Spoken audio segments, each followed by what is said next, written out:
YATITAET is a Kalenjin term for circumcision, which is accompanied by seclusion, also known as menjo in the Kalenjin community. And Asuba Olosholang, welcome back to Nkaulele. Today I want to take you through the initiation process from the Kalenjin tribe.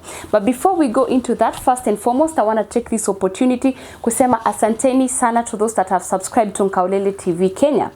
If you have not subscribed, kindly take a second or two and go and subscribe to our channel on YouTube. If you wanna, interact with us on our other platforms, we are NkauleleTV Kenya on Facebook, Instagram, and on Twitter. So please do not also forget to leave a comment down below if you like or enjoy any of our stories. And if there's a story that you would also want Nkaulele to cover for you, kindly also leave it down at our comment section. I had already introduced to you the Kalenjin tribe, the Kalenjin community, their origin, and if you have not watched that particular video, kindly click on the link up above here so that you can be able to understand where I am going with this particular story of initiation from boyhood to adulthood in the Kalenjin tribe. So let's get into it. During the whole initiation process in the Kalenjin community, there are specific things that these kids are taught before they go through the whole initiation process.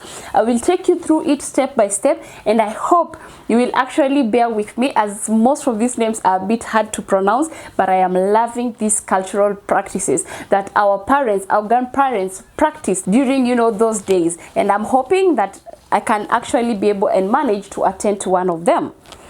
So in most of these African tribes, initiation is a process that is basically done on almost all tribes, So in the Kalenjin community, before they go through the initiation program, there is a whole teaching process that has to go through. So first, before an initiate actually, wants to go through the whole process, the most important thing is to go and see the father. The initiate is the one who will go to the father and say, Daddy, I feel like I've come of age and I want to go through the process. The permission from the father is the most important part of this particular story. Before going through the process, you either have to visit your father, your uncle, and if maybe your father has traveled, you are actually allowed to go and look for him so that you can tell him what you have thought about the whole process. Without permission from these parents, the whole process might lag or take some time. Before the whole process, again, there is something that they go through, and it is some sort of teaching by some elders and some chosen members of the clan to the initiate, so that by the time I ended through the whole knife process, he has knowledge of how he should carry himself, after the whole process has been done. These teachings are carried out in the menjo, where there is a seclusion. It's a manger of some sort where only men are allowed to be there, and the teachings that they teach there are only done by the elders who are actually chosen, and some clan members that are chosen. They come from very special, clans. Okay, so it's not just anyone who can come and teach the young boys these teachings. Kamuratanet is a Kalenjin process of teaching its members appropriate behavior, knowledge, skills, attitude, virtues, religion, and moral standards. It provides parameters to, teach you what is accepted in the Kalenjin tribe and what is not. It is a process that is carried out throughout the individual's, life, but it is also a process that is most formalized during the YATITAET. There are 10 virtues that the Kaimuratanet lesson seeks to inculcate. Number 1 is ngom notet, also known as the sense of instilling wisdom. Number 2, luget. This is basically to instill the initiates with survival tactics. Okay, in case they go out there, this is the lesson where now they'll be taught on what to do. Number 3, nyingam atet, which is a lesson to to instill courage to an initiate. Number 4 is rip bororiet, which is basically to instill the sense of responsibility to the initiates. Remember, these kids are just kids, but now they're going through a whole process where they will be, there's those specific things that they'll be hoped to, duties to carry from here. So they have to be very, very responsible by this particular time. So these classes are very, very important to each initiate. Number 5, korip atepto, which is basically to set behavioral standards to the initiates. Number 6, ateptapchi, also known as ateptapachi, which is basically to instill the gender roles. In every community, I'm sure there is a way you were taught on how to carry yourself. As a lady, I was taught on how I should be sitting, how I should carry myself in front of boys and stuff like that. As a boy, you're also taught some things during the initiation process, or even just as you grow. You're taught, ngombe ikifika saflani, you're the one who's supposed to walk them, to whatever places. A woman, you're told, mommy needs firewood, you're the one to look for the panga and the kamba, you put them here, you go bring, So there are those things that need to be taught for kids to understand why you're going from this particular level of life to this other one. Number 7 is known as tegis chineo. This is to encourage obedience, especially to the elderly. Chineo basically is an elder, all right? So it's not to just to anyone, to obey and respect the elders in that particular community.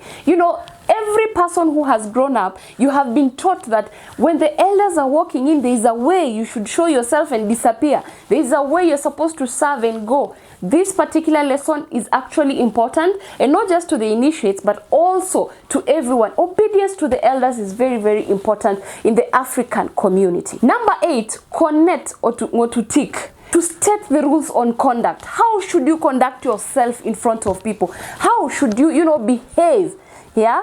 Then there's number 9, korurewek koek lakwa chineo. Now this is basically like taking you through childhood to adulthood. It's a lesson to show you how you should carry yourself throughout the whole thing.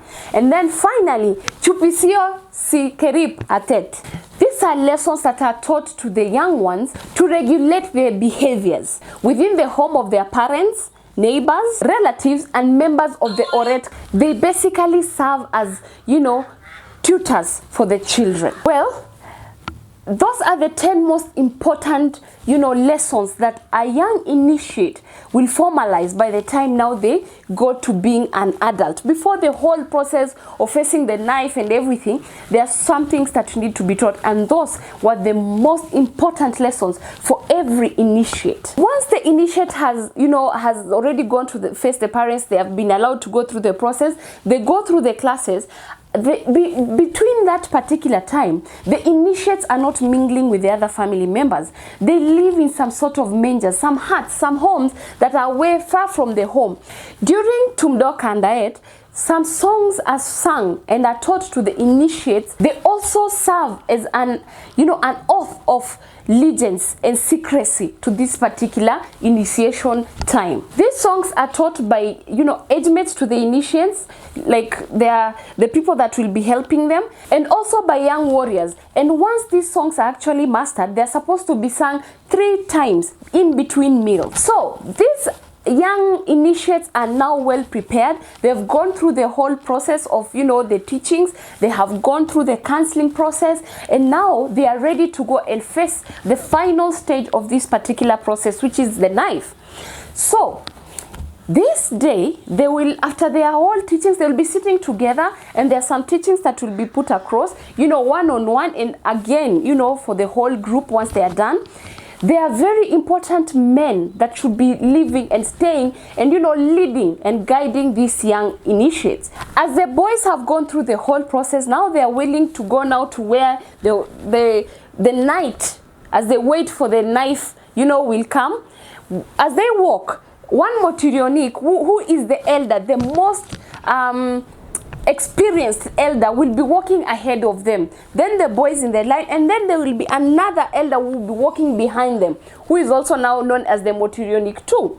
So these particular elders If in case the first one, the most experienced one, goes through something and something happens, it is the work now of the one who is behind him to step in his position during the whole process. So these two guys are very important now to these particular boys, because they are the ones who are experienced to take them through the whole process. There's this elder who is in charge of the motorionics. Remember, there's the motoriot 1 and then there's 2. Now when they are together is what we call motirenic. Now there's one person who is particularly in charge of all this, the whole group, who is an elder mostly respected by everyone, and he's also known as boyot apok, who is going to be overseeing the whole process, and he's going to be there for both the other elders and also for the young boys. Circumcision in the Kalenjin community takes place between 3 a.m., not earlier than 3 a.m. and not later than 6 a.m. So they'll start very early in the morning, and by 6 they are done. Remember, as I started this story, I told you the whole initiation process does not require women to be present. But what will the women be doing? Well, in the Kalenjin community, women will be waiting. They will not be asleep during this hour. In fact, they will all be sitting down and waiting to hear something that will happen, from now that distance, once they are done with the process. So as the boys walk in one by one, the whole process is taken, is done. The men respond with some sort of music, some sort of song, to make the women alert that now we are done with the process and everything went well. Now you can prepare breakfast for us and deliver. Now once they prepare the breakfast, after now they've heard that everything has happened well, they will stand up and now go prepare the breakfast. Once they have prepared a very special breakfast, by the way, from this particular time, these boys will not just be eating what is cooked in normal households. No, their meal is prepared differently. It's perfect. So once the mamas have already done that, they will come and hand deliver it to men that will be waiting to take it now to the boys, where they will be taking their food from there on. Women are not allowed to see their sons until the whole process is done and they are totally healed and now are welcome back to the society. Now from, leaving the particular place where they were secluded, which is known as the menjo. Now, in that era, during those days, Kitambo, the women were also, the girls were also going through the whole circumcision process. But circumcision in women was done totally different. Also, remember that in Kenya, we have been trying to fight FGM. So the Kalenjins actually stopped female genital mutilation and are just now doing it to the boys. And with time, things are also changing for the boys. Right now, most people are not living in such big societies where they are all living together. So circumcision can only take, at a particular time for no. Right now, things have changed. Some people have decided to take their kids to church during the whole initiation program, where they'll be taught a lot of things before undergoing the whole knife. But now this time round, only done in hospitals. Well, it was a bit tough to get someone to talk to me and narrate to me exactly what happens in the Kalenjin circumcision. So I hope I have mentioned the most important part about this particular ceremony, which was the 10 lessons that an initiate is taken through before going through the knife process. I think many communities also have their own way of teaching an initiate how to grow from being a boy to adulthood. I hope you have learned something with me today. Well, before I leave, if you have not subscribed to my channel NkauleleTV Kenya, kindly go and subscribe on YouTube. Also, if you want to mingle with us, or just talk to us through our other channels, you can find us on Twitter, Facebook and Instagram as NkauleleTV. Also, do not forget to leave a comment down below, like one of the videos that has been interesting to you, and also share with your friends. And until next time, let us remember to take care of what we have grown knowing as our traditions, because that is who we are, and that is what makes us stand out, makes us beautiful and rich in every way possible. And until next time, take care of yourself. Bye bye.